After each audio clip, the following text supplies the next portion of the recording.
Hi, Hiram here. Several months ago, 17HMRSniper sent me this stove to test and play with, but because of work obligations and then Christmas and then work obligations, I wasn't able to work with it until now. I sincerely apologize to 17HMRSniper, aka Mike. I apologize to Mike for the delay, but I want to remedy that right now.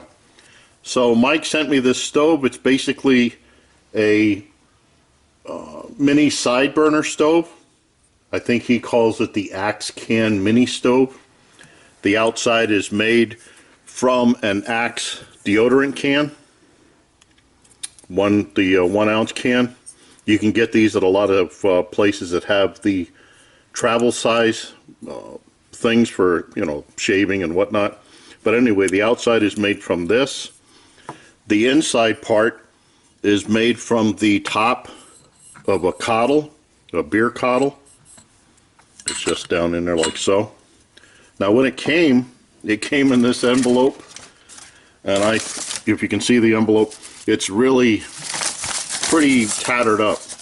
And I thought, uh-oh, that's not good.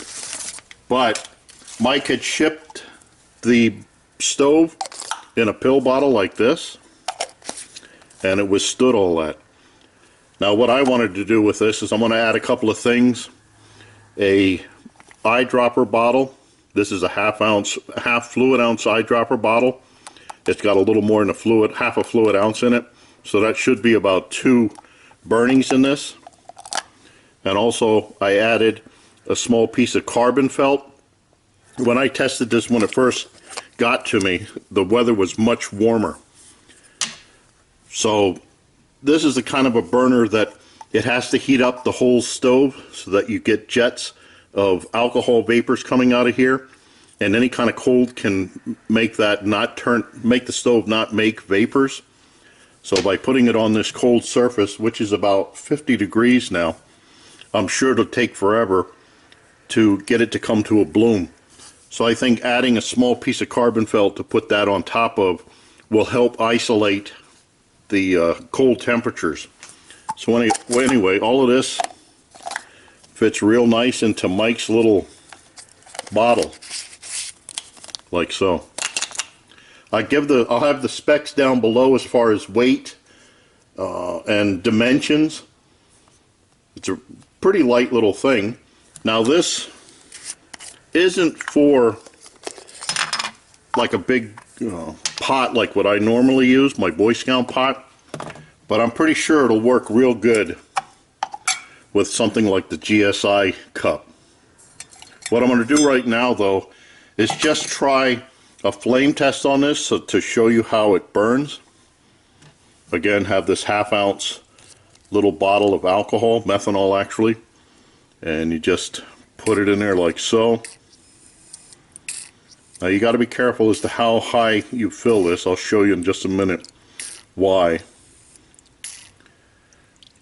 But just, I think that should be enough. Let's light this.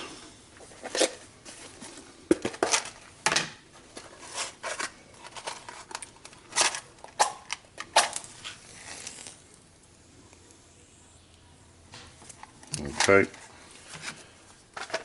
Now I put maybe about 1/4 of a fluid ounce in that. If you overfill it, this is what will happen. It starts spurting and flames, the alcohol comes out through the jets and just goes everywhere. So if you got something like this stove, you should play with it a couple of times. Fill it up or put up alcohol in it, and if it flares, then once it's done flaring and it settles down, look into the stove and you'll see how high you should have made the alcohol to begin with. Again, like I said, it's about 50 degrees in here right now, and it's now coming to a bloom. So it's a nice little flame. I'm not sure that it would work with my Boy Scout pot. I think this might be too large for it. But something like the GSI cup, holding maybe a cup of water, that should work real well. And that's what I'll do in the next video. I'll do a boil test, but this was just to show the flames. So I thank Mike, aka 17HMRSniper, for sending me this stove of his. I'll be sending Mike one of my I enjoy watching Hiram boil water stickers to show my appreciation for him sending this. Again, I thank you, Mike. I thank you for watching my videos. I look forward to your input, questions, remarks, helpful suggestions. And as always, watch for my buddy Max. Bye now.